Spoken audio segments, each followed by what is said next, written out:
Hello paper crafters, I'm Sunny Sky and I'm an independent Stampin' Up! Demonstrator, and today I'd like to demonstrate this little box slash scrapbook page slash purse slash greeting card slash gift card holder for you.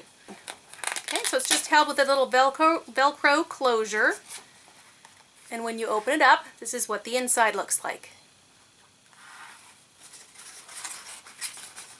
And then you just fold the pieces back on themselves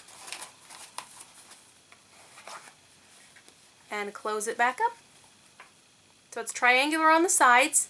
It is a 4x4 square on the bottom, so it's large enough to put a gift card inside or a small jewelry box, lots of treats, and different things, whatever you want.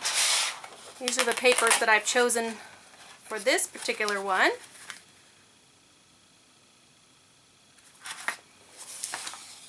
This is a sample that I received several years ago in a swap, and that's what I got my idea from. And the girl who stamped this, her name was Tammy Black. So that was her swap that she sent to me. And I have one other that I made here, and the ribbon says happy birthday, and I'm going to send this one to my sister for her birthday. There you go. Alright, so what you will need for this project is this right here. I have a piece of 5x4 designer series paper. I have some ribbon, about 12 inches long. I have a total here of two 12x12 sheets of designer series paper. One is for the insides, and let me get one of these samples back for you. I'll show you the one with the most variation here. Okay. And let me maybe just put them side by side for you. Okay, so I basically chose paper in a total of one 12x12 sheet. I've chosen several different styles here. I've chosen three square 4x4 squares of this design, 4 of a second design, and 2 of a third design. And we're going to be using both sides of the paper to create this. So this square here will turn part of it backward and 2 parts of it frontwards to create this thing. We are going to trim these down, but it's easiest if you start with them all 4x4. So I'm going to keep these in the order in which I have them. I'm just going to lay them over to the side here, and we'll start with the base of our card. These are all the folds that we're going to create. This is the back side, and I'm going to make this be the inside of my card. So you need a total of 2 full sheets of designer series paper, but you're going to be choosing from 4 different styles. And then you also need a 5x4 inch sheet. This is another pattern from the same series. You can duplicate some patterns, or you can have them all different.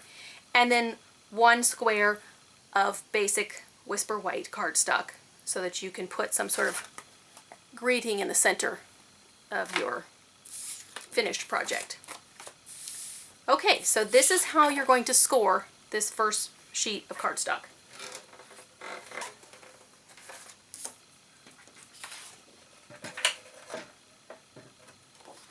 Okay, very simple to score this. I'm using the Simply Scored tool here. I'm going to use the wider tip of my scoring blade because this is paper instead of cardstock, so it's a little thinner. I'm scoring at 4 inches. And 8 inches. You can score 4 inches and turn and score 4 inches again if you want to go in from each edge. But it's 12 inches across, so I scored at 4 and 8, which is 4 in from each side. If you turn it 90 degrees, then you're going to score crosswise again. We're just dividing this sheet of designer series paper into 9 equal squares, 4x4 squares. So we're scoring this basically the same way that we cut the other sheets of cardstock. We do have to do a little more scoring. I have the diagonal tool for my Simply Scored board here, which is no longer available, but if you have this, it makes the scoring a little bit easier. Basically what you're going to do is score from the corner of the outward squares, corner of the corner squares, let's call it that, basically in the kind of like a sun ray. So I'm going to score 1, turn it 90 degrees, score. I'm just going to the center score where that square ends and the other squares, where it intersects the other squares.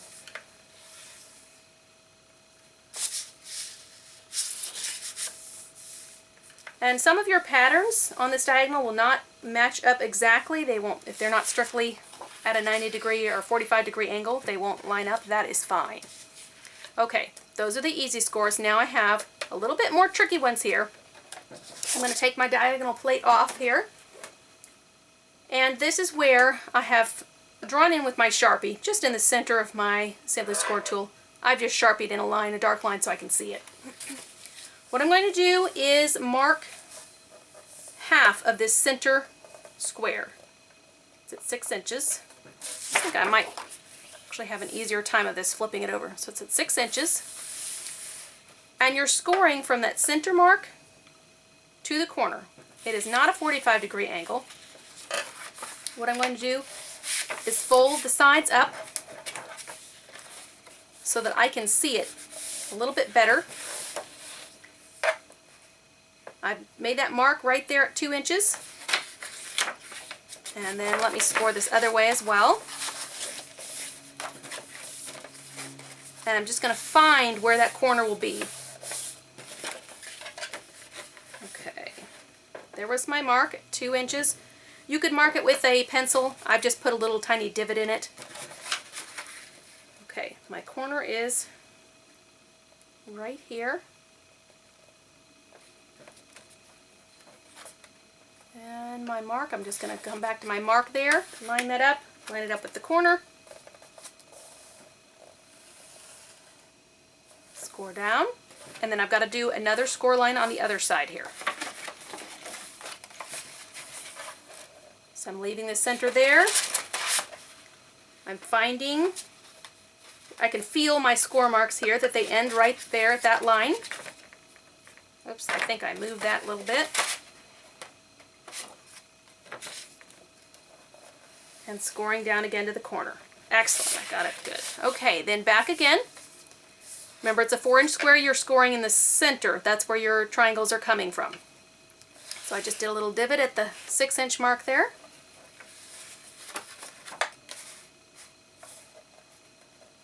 Feeling for my divot. There it is. Finding the corner. And scoring down just to that first score line. You're not scoring in the center. Now, if you think this takes a little time, it does. But the good news is you're not going to do all 4 sides this way. You're just doing 2 of them. This is just the sides of your little purse that are going to come in on the center. The front and the back you want to remain in a square. So that is all my scoring finished. Okay. So then I'm just going to pinch these in. Those are the ones that we just did, and that makes the side of the box. And the other side of the box. And then we just have to fold in all 4 corners.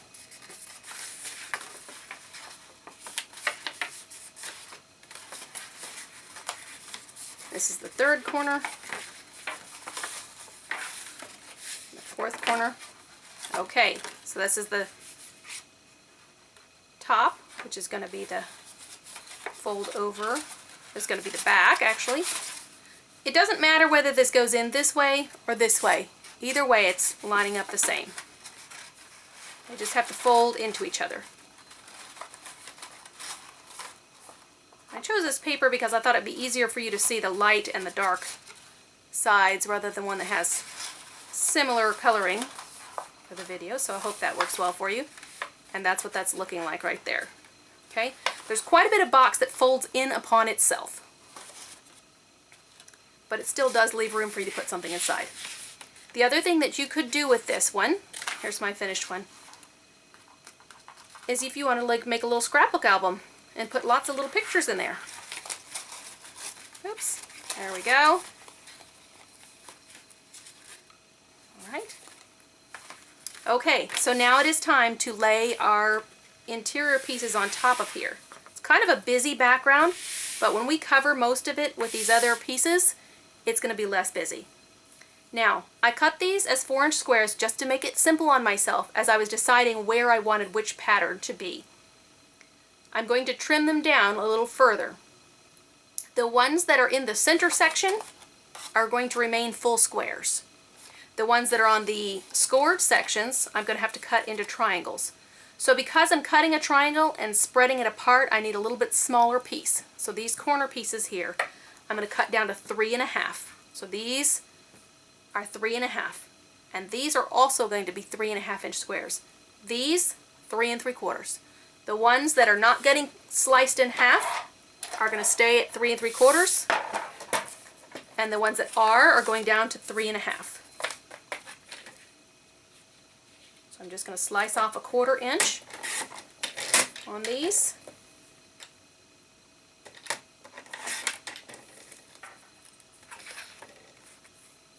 And I'm going to go ahead and just place them on my cardstock, on my full project where I want them. I don't want to forget what order I've got them in. It gets a little confusing if you forget which order you've got them in. Now, here's my corner ones. They're going down to 3.5-inch squares. So I'm cutting 1/2 inch off.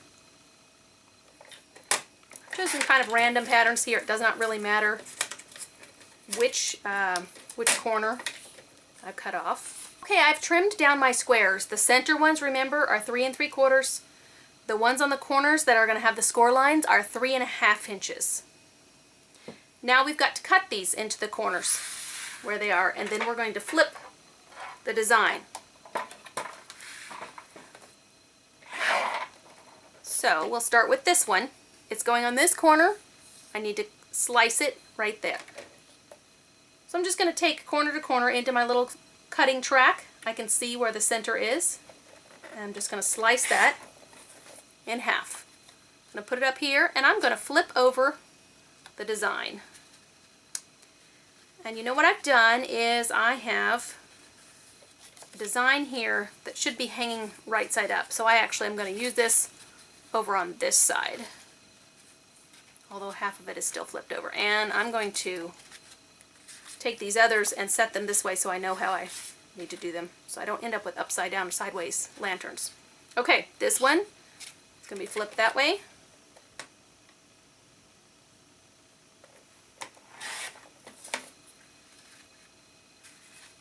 This one I'm going to cut here.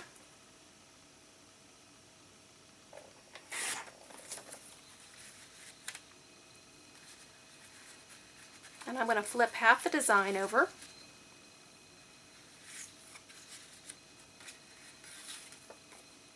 And that one gets cut this direction.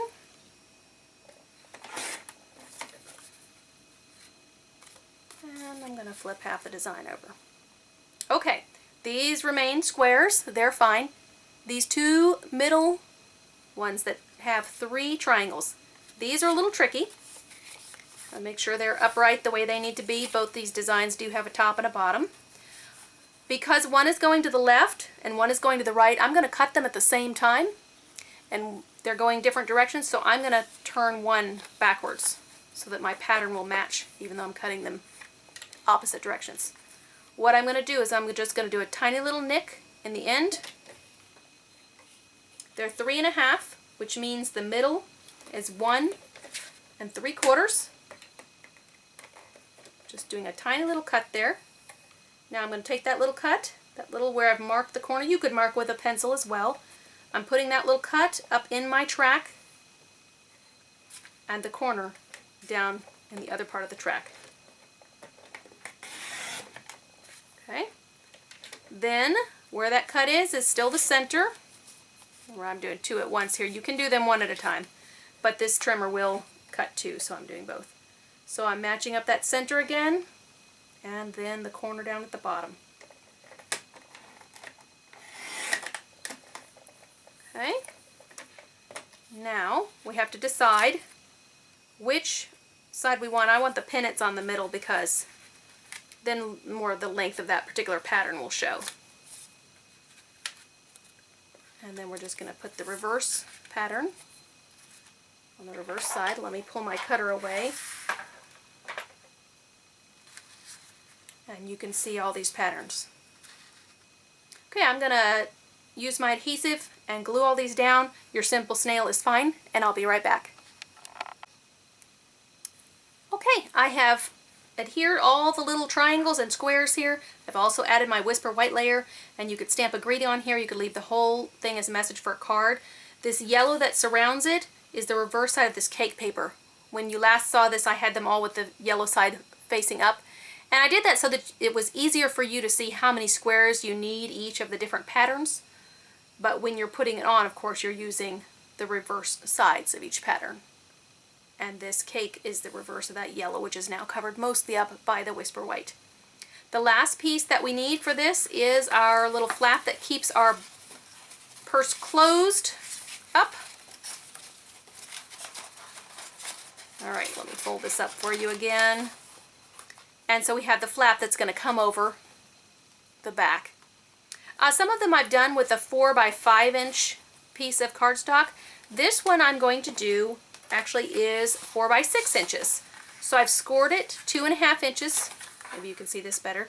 2.5 inches from one side, that's the back side, and then another 1/2 inch in. And then I have 3 inches left here because 2.5 plus half, that's 3, and 3 inches on this end. And then I'm going to cut the little ruffle off the end here. Okay, I've punched the end off of this piece. It's a border punch that we no longer carry. You also could add a little bit of doily here if you wanted. You could layer up a few different pieces of cardstock. Because this paper already has so many layers in the look of it, I haven't added anything additionally. So we're now going to add some adhesive on the back side. This is my top. So I'm just going to attach it right up at the score line. And this is going to come over the front. Okay, I also have a ribbon that's going to make the little handle of the purse. And we're going to put adhesive right here. In fact, I think I'm going to use the tear and tape here. It'll be a little bit stronger for the ribbon. That makes more sense.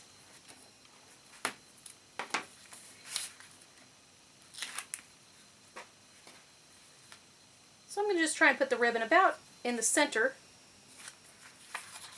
Come around the back side. And again, this was about 12 inches of ribbon. Enough so that I could get both the front and the back and a little bit extra room to hang.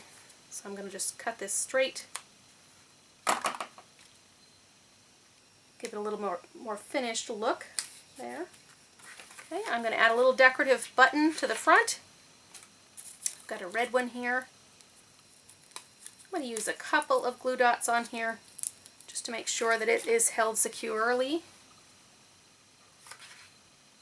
Put it right there. And then this is a Velcro dot that I'm going to put on the inside here. So I'm just leaving it adhered to the plastic. I like to put I'm going to feel which side. This is the soft side. The soft side is the one that I want to be on the top flap of my purse. So I'm going to try and put it right under where the button is. Okay, I'm leaving the adhesive and the other half of that Velcro attached. So both sides of the Velcro dot are right there. I'm going to attach it together once I get my box all folded up.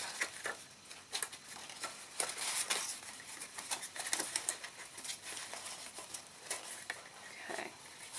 And you can see that when all these layers are here, there's a bit of thickness, and that's why you're going to do that little 1/2 inch score line at the top to make the top of your purse.